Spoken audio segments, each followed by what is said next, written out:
ನಮಸ್ಕಾರ, ನನ್ನ ಹೆಸರು ಡಾಕ್ಟರ್ ಮುರಳೀಧರ್ ಅಂತ. ಶೇಖರಣೆ ಮತ್ತು ತಾಂತ್ರಿಕ ವಿಭಾಗದಲ್ಲಿ ವ್ಯವಸ್ಥಾಪಕನಾಗಿ ಇವತ್ತು ಕೆಲಸ ಮಾಡ್ತಾ ಇದ್ದೀನಿ.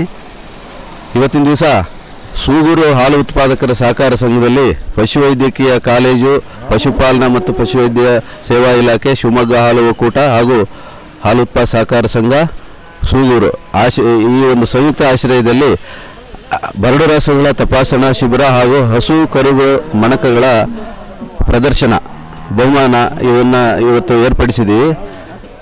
ಇವತ್ತಿನ ದಿವಸ ಏನು ನಾವು ಹಾಲು ಉತ್ಪಾದಕ ಸಹಕಾರ ಸಂಘಗಳಲ್ಲಿ ರೈತರು ಏನು ಇವತ್ತು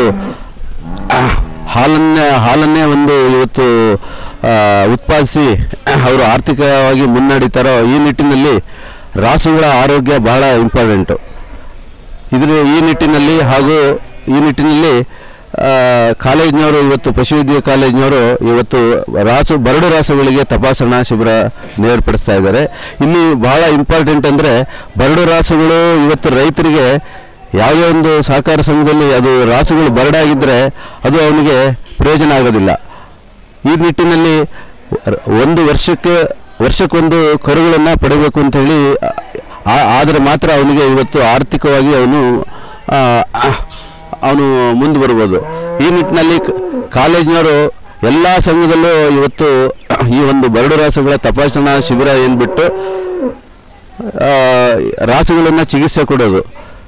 ರಾಸುಗಳು ಇವತ್ತಿನ ದಿವಸ ಒಂದು ಸಂಘದಲ್ಲಿ ಬಂದು ಎಷ್ಟು ರಾಸುಗಳು ಗರ್ಭ ಧರಿಸ್ತಾ ಇಲ್ಲ ಅಂಥ ರಾಸುಗಳನ್ನು ಐಡೆಂಟಿಫೈ ಮಾಡಿ ಕಾಲೇಜ್ ವತಿಯಿಂದ ಅವನ್ನ ಪರೀಕ್ಷಿಸಿ ಯಾವ ಕಾರಣಕ್ಕಾಗಿ ಅವು ಗರ್ಭ ಧರಿಸಿಲ್ಲ ಇದನ್ನೆಲ್ಲ ಐಡೆಂಟಿಫೈ ಮಾಡಿಬಿಟ್ಟು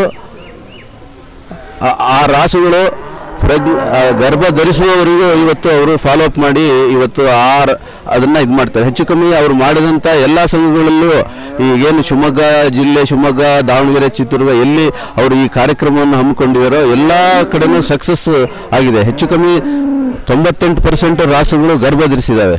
ಇದು ನಿಜವಾಗ್ಲೂ ಕಾಲೇಜಿನವ್ರು ಮಾಡಿದಂಥ ಕಾರ್ಯ ಇವತ್ತು ಶ್ಲಾಘನೀಯ.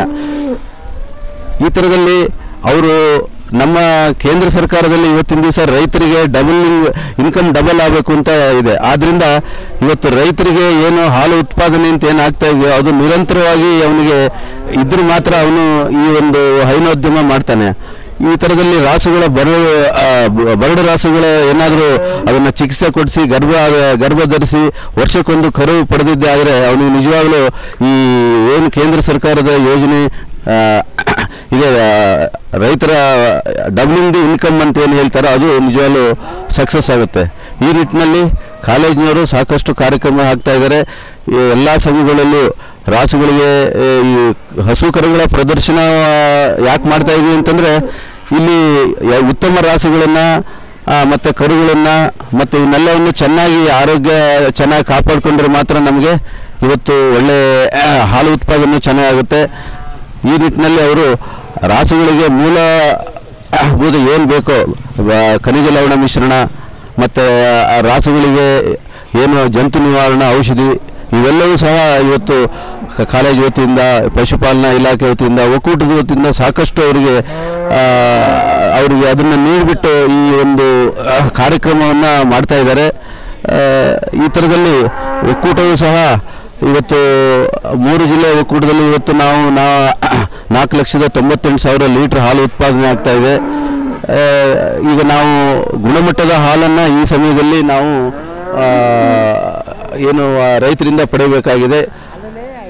ಇದಕ್ಕೆ ಹೆಚ್ಚಾಗಿ ಅವರು ಏನು ಅವರ ರಾಸುಗಳನ್ನು ಸಾಕಬೇಕಾದಂಥ ವಿಧಾನದಲ್ಲಿ ಸರಿಪಡಿಸ್ಕೊಂಡ್ರೆ ಇವತ್ತು ಅವರು ಗುಣಮಟ್ಟದ ಹಾಲನ್ನು ಒಕ್ಕೂಟಕ್ಕೆ ಸರಬರಾಜು ಮಾಡ್ಬೋದು. ಈ ನಿಟ್ಟಿನಲ್ಲಿ ಒಕ್ಕೂಟ ಸಾಕಷ್ಟು ರೈತರಿಗೆ ತಿಳುವಳಿಕೆಯನ್ನು ನೀಡ್ತಾ ಇದೆ. ಮುಂದಿನ ದಿನಗಳಲ್ಲಿ ಅವರಿಗೆ ಈ ಬಾರಿ ನಾವು ಒಳ್ಳೆ ರೇಟನ್ನು ಸಹ ಕೊಡ್ತಾ ಇದ್ದೀವಿ. 1 ಲೀಟ್ರಿಗೆ ಹೆಚ್ಚು ಕಮ್ಮಿ 31 ರೂಪಾಯಿ 3 ಪೈಸೆ 1 ಲೀಟ್ರಿಗೆ ಹಾಲನ್ನು ನಾವು ಅವರಿಂದ ಖರೀದಿ ಮಾಡ್ತಾ ಇದ್ದೀವಿ. ಒಳ್ಳೆ ರೇಟನ್ನು ಸಹ ಇದು ಮಾಡ್ತಾಯಿದ್ವಿ. ರೈತರು ಇವತ್ತು ಈ ನಿಟ್ಟಿನಲ್ಲಿ ಹೆಚ್ಚು ಹಾಲು ಉತ್ಪಾದನೆ ಮಾಡಿ ಈ ನಿಟ್ಟಿನಲ್ಲಿ ಏನು ಹೈನುಗಾರಿಕೆಯನ್ನೇ ಹೆಚ್ಚಿನ ರೀತಿ ಬಳಸಿಕೊಂಡು ಇವತ್ತು ಅದರಿಂದ ಆರ್ಥಿಕವಾಗಿ ಮುನ್ನಡೆಯಬೇಕು. ಬೇರೆ ಯಾವುದೇ ಒಂದು ಕೃಷಿನಲ್ಲಿ ಹೈನುಗಾರಿಕೆಯಲ್ಲೇ ಇವತ್ತಿನ ದಿವಸ ಹೆಚ್ಚಿನ ರೈತರ ಒಂದು ಆದಾಯವನ್ನು ಗಳಿಸುವಂಥ ಒಂದು ಪರಿಸ್ಥಿತಿ ಇದೆ. ಆದ್ದರಿಂದ ರೈತರು ಇವತ್ತು ಹೈನುಗಾರಿಕೆಯನ್ನೇ ಅವಲಂಬಿಸಿ ಹೆಚ್ಚಿನ ರೀತಿಯಲ್ಲಿ ಸಂಘಕ್ಕೆ ಹಾಲು ಉತ್ಪಾದನೆ ಮಾಡಿ ಆರ್ಥಿಕವಾಗಿ ಅವರು ಮುಂದೆ ಬರಬೇಕು ಅಂತೇಳಿ ಈ ಸಮಯದಲ್ಲಿ ನಾನು ಕೇಳ್ಕೊಳ್ತಾ ಇದ್ದೇನೆ.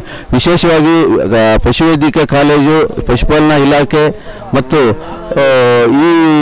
ಈ ಥರ ಕಾರ್ಯಕ್ರಮಗಳನ್ನು ಹಮ್ಮಿಕೊಂಡಿದ್ದರಿಂದ ರೈತರಿಗೆ ಇವತ್ತು ಸಾಕಷ್ಟು ಅನುಕೂಲ ಆಗ್ತಾ ಇದೆ. ಇನ್ನೂ ಹೆಚ್ಚಿನ ದಿನಗಳಲ್ಲಿ ಇಂಥ ಕಾರ್ಯಕ್ರಮಗಳು ಹೆಚ್ಚೆಚ್ಚಿಗೆ ನಡೆದು ರೈತರ ಒಂದು ಆರ್ಥಿಕತೆಗೆ ಅವ್ರಿಗೆ ಅನುಕೂಲ ಮಾಡಿಕೊಡ್ಲಿ ಅಂತ ಹೇಳಿ ಈ ಸಮಯದಲ್ಲಿ ನಾನು ತಿಳಿಸ್ತೀನಿ. ಧನ್ಯವಾದಗಳು.